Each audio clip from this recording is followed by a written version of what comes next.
Hello everyone, environmental के इस engineering class में हम क्या डिस्कस करने वाले आज के क्लास में इसके PYQs प्लस क्वेश्चन प्रैक्टिस के बारे में हम डिस्कस करेंगे कि सब इंजीनियर 2016 में जनरली किस प्रकार के क्वेश्चंस फ्रेम हुए। तो हम यहाँ पे 5 ईयर के क्वेश्चंस प्रैक्टिस के बारे में डिस्कस करेंगे। जैसे कि हमने एनवायरमेंटल इंजीनियरिंग सब्जेक्ट को स्टार्ट किए थे, एनवायरमेंटल सब्जेक्ट को हमने स्टार्ट किए और एनवायरमेंटल इंजीनियरिंग में हमारे 2 और टॉपिक बचे हुए हैं एंड देन उसके बाद हमारा केमिकल क्वालिटी पैरामीटर पूरा कंप्लीट हो जाएगा। तो हम क्लास को स्टार्ट करने से पहले हमें आज की क्लास में क्या पढ़ना है, यहाँ पे आयरन और मैग्नीज के बारे में डिस्कस करना है। ठीक है, तो इन टॉपिक के बारे में हम यहाँ पे नेक्स्ट क्लास में डिस्कस करेंगे। आज हम ये समझेंगे कि जनरली सब इंजीनियर 2016 में क्या क्वेश्चंस पूछे गए थे एंड हमसे कितने क्वेश्चंस बन रहे हैं जो अभी हमने स्टडी किए हैं, जो भी हमने यहाँ पे physical and chemical quality parameters के बारे में स्टडी किए। इससे हमें ये एनालिसिस होगा कि हमारी स्टडी कैसी चल रही है एंड देन हम यहाँ पे अनदर टॉपिक में मूव करेंगे। तो चलिए हम क्वेश्चंस प्रैक्टिस करते हैं कि फर्स्ट क्वेश्चंस क्या पूछा हुआ है, how much is the maximum permissible fluoride content water for domestic supplies. तो क्या पूछा हुआ है इसमें कि मैक्सिमम परमिसिबल फ्लोराइड कंटेंट कितना होगा। तो हम यहाँ पे मैक्सिमम परमिसिबल फ्लोराइड कंटेंट के लिए बात करेंगे। Maximum permissible fluoride content water for domestic supplies के लिए, कि डोमेस्टिक सप्लाईज के लिए generally maximum permissible fluoride content कितना लिया जाता है, 0.3 ppm, 0.05 ppm एंड या फिर 3 ppm या फिर 1.5 ppm। तो जो मैक्सिमम परमिसिबल फ्लोराइड कंटेंट होता है इसके बारे में हम यहाँ पे थोड़ा सा डिटेल्स में स्टडी कर लेते हैं।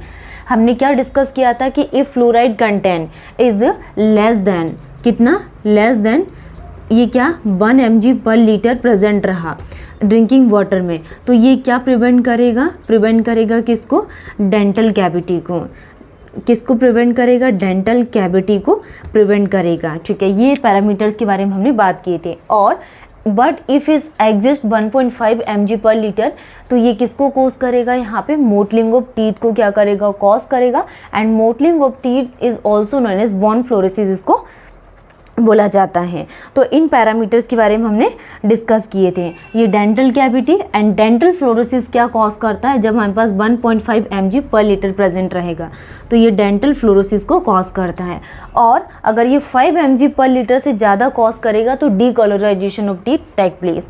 तो इन पैरामीटर्स के हमने बात किए थे। तो जो मैक्सिमम परमिसिबल फ्लोराइड कंटेंट है वाटर फॉर डोमेस्टिक सप्लाईज के लिए, तो correct answer is the 1.5 ppm। क्या होगा, 1.5 ppm। हम इसके यूनिट्स के लिए भी बात कर लेते हैं कि जैसे यूनिट्स के लिए एक्सेप्टेबल लिमिट कितनी होती है and cause for rejection. Acceptable limit कितनी यूज़ करते हैं, 1 mg पर litre and cause for rejection, तो कॉज फॉर रिजेक्शन 1.5 mg पर लीटर लिया जाता है। ये हमने प्रीवियस क्लास में भी डिस्कस किए थे कि एक्सेप्टेबल लिमिट या फिर परमिसिबल लिमिट 1 mg पर limit and maximum permissible limit या कॉज फॉर रिजेक्शन 1.5 mg पर लीटर। अप टू 1 mg पर लीटर अगर प्रेजेंट रहा फ्लोराइड कंटेंट, क्या अप टू 1 mg पर लीटर फ्लोराइड कंटेंट प्रेजेंट रहा, तो ये क्या करेगा, यहाँ पे ग्रोथ ऑफ परमानेंट टीथ, जो भी क्या करेगा, ये growth of permanent teeth and prevent cavity. तो जो फ्लोराइड कंटेंट है ये ग्रेटर देन कितना होगा, 1.5 mg पर लीटर तक। तो ये आपको ध्यान रखना है कि एक्सेप्टेबल लिमिट 1 mg पर लीटर होती है एंड जो कॉज फॉर रिजेक्शन ये 1.5 mg पर लीटर। तो क्वेश्चंस क्या पूछा हुआ था सब इंजीनियर 2016 में कि how much is the maximum permissible fluoride content water for domestic supplies, तो 1.5 ppm। नेक्स्ट हम बात करने वाले हैं कि what is the range sweetened for most of bacteria के लिए क्या रेंज स्वीटेड करती है। तो ऑप्शन हमारे पास 4 दिए, first is the 1 to 2 and second is the 6.5 to 7 and third is the 7 to 9 and 7 to 7 ही है। ठीक है, एंड डी क्या, 7 to 10। तो इसके लिए हमारे पास करेक्ट आंसर क्या होगा, यहाँ पे जो मोस्ट ऑफ बैक्टीरिया के लिए correct answer is the 6.5 to 7 क्या करती है, रेंज करती है। इसको हम यहाँ पे डिटेल्स में अभी डिस्कस करेंगे। नेक्स्ट क्वेश्चंस के बारे में बात कर लेते हैं कि which test is used to measure the resistance to the passage of light through the water, कि which test is used to measure the resistance, कौन से टेस्ट को यहाँ पे यूज़ किया जाता है to measure the resistance to passage of light through the water. Light through the water के लिए turbidity test, temperature test, colour test या फिर परमिसिबल टेस्ट। तो कौन से टेस्ट को हम यहाँ पे, हमें ऑप्शन से ही समझ में आ रहा है कि passage of light through the water, तो कौन सा टेस्ट होता है, ये टर्बिडिटी टेस्ट। तो टर्बिडिटी टेस्ट क्या होता है यहाँ पे, turbidity is the extended to which light is either absorb scattered due to very fine solid particles is called the turbidity. Turbidity में हमने यहाँ पे इसके इम्पैक्ट्स के लिए भी बात किए थे। इम्पैक्ट में हमने क्या देखा कि अगर जो टर्बिडिटी है ये हमारे ड्रिंकिंग वाटर में हायर कॉन्सेंट्रेशन में प्रेजेंट रही तो ये क्या इम्पार्ट करेगी, बिटर टेस्ट को क्या करेगी, इम्पार्ट करेगी। ठीक है, ये हमने डिस्कस किए थे। एंड नेक्स्ट इंक्रस्टेशन ऑफ पाइप को भी कॉज करती है क्या, टर्बिडिटी। नेक्स्ट हमने यहाँ पे मेजरमेंट के लिए बात किए थे, तो टर्बिडिटी को मेजरमेंट करने के लिए हम यहाँ पे टर्बिडिटी रॉड मेथड का यूज़ करते हैं and nephelometer, turbidity rod method and Jackson turbidity method का यूज़ करते हैं। तो turbidity rod method and Jackson turbidity method हमने दोनों मेथड का यूज़ किए। एंड सेकंड हमने यहाँ पे Baylis turbidity meter and nephelometer turbidity meter, तो दोनों में हमने यहाँ पे डिफरेंस के बारे में समझा कि जो लाइट है ये कैसे यहाँ पे डायरेक्टली रिफ्लेक्ट करती। तो Baylis turbidity meter and nephelometer turbidity meter और टर्बिडिटी रॉड मेथड और जैक्सन टर्बिडिटी मेथड, ये चारों ही क्या है यहाँ पे टर्बिडिटी मेज़र करने के लिए हम यहाँ पे यूज़ करते हैं।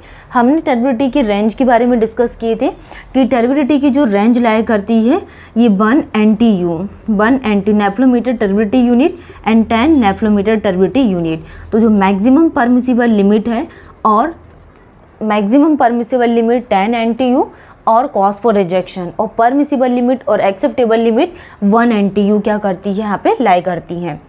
तो which test is used to measure the resistance to the passage of light through the water, turbidity test, temperature test, colour test, permissible test. तो correct answer is the turbidity test. Next हम बात करने वाले हैं if the pH value, if the PO value is 3 which it means, तो इसका क्या मतलब होगा, water got faint order, water got distinct order या फिर वाटर गॉट स्ट्रॉन्ग ऑर्डर, या फिर क्या होगा यहाँ पे water got distinct order and water got extremely strong order. तो ये इसके 4 ऑप्शंस हो गए कि if the PO value is 3 which it means, तो हमने क्या डिस्कस की, first is the water got faint order, water got distinct order. तो correct answer is the water got distinct order. तो ये हमने किस में डिस्कस किया था, threshold order number, TDS total dissolve solid के बारे में हमने डिस्कस किए थे, उसमें हमने यहाँ देखा था। तो करेक्ट आंसर क्या होगा, वाटर गॉट डिस्टिंक्ट ऑर्डर। तो ये जो हमने यहाँ पे चारों क्वेश्चंस के बारे में डिस्कस किए ये ऑलरेडी 2016 सब इंजीनियर में पूछे हुए क्वेश्चंस है जो बहुत इजी लेवल के हैं। तो 2016 में बहुत इजी लेवल के क्वेश्चंस आए एंड हम यहाँ पे 2017 का लेवल देखेंगे कि किस प्रकार के क्वेश्चंस आए, और जो 2018 के क्वेश्चंस है इसमें बहुत इंक्रीमेंट हुआ, मतलब कि क्वेश्चंस कॉन्सेप्चुअली पूछने लगे। तो हम यहाँ पे 2018 के क्वेश्चंस के लिए भी बात करेंगे। हम क्या डिस्कस कर रहे थे, जैसे कि बैक्टीरिया से रिलेटेड क्वेश्चंस पूछा हुआ था कि which is the range suited for bacteria के लिए 6.5 to 7। तो इसमें हम क्या डिस्कस करने वाले हैं कि bacteria grow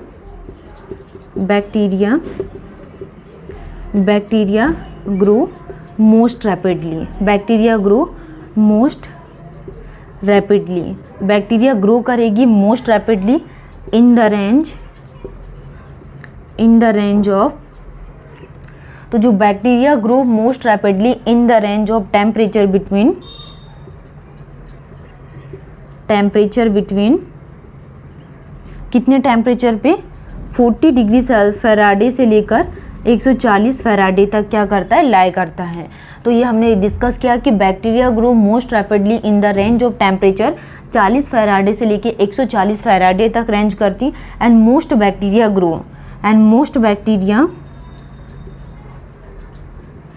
most bacteria grow, जो मोस्ट बैक्टीरिया ग्रो करेगा, most bacteria grow best around neutral pH value, neutral pH values. तो पीएच वैल्यूज़ कितनी आ जाएगी 6.5 टू 7.0 के बीच में। तो जो मोस्ट बैक्टीरिया ग्रो करेंगे best around neutral pH value 6.5 and कितना आ जाएगा यहाँ पे 7.5 के बीच में क्या करते हैं, ग्रो करते हैं। तो आज की क्लास में हमने यहाँ पे 2016 के क्वेश्चंस प्रैक्टिस को पूरे कंप्लीट किए।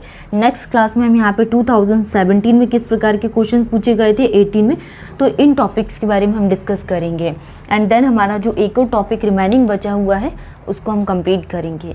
तो हमारे 2 टॉपिक्स पूरे कंप्लीट हो जाएंगे, chemical and physical, and then उसके बाद हम यहाँ पे बायोलॉजिकल के बारे में डिस्कस करेंगे। Thank you.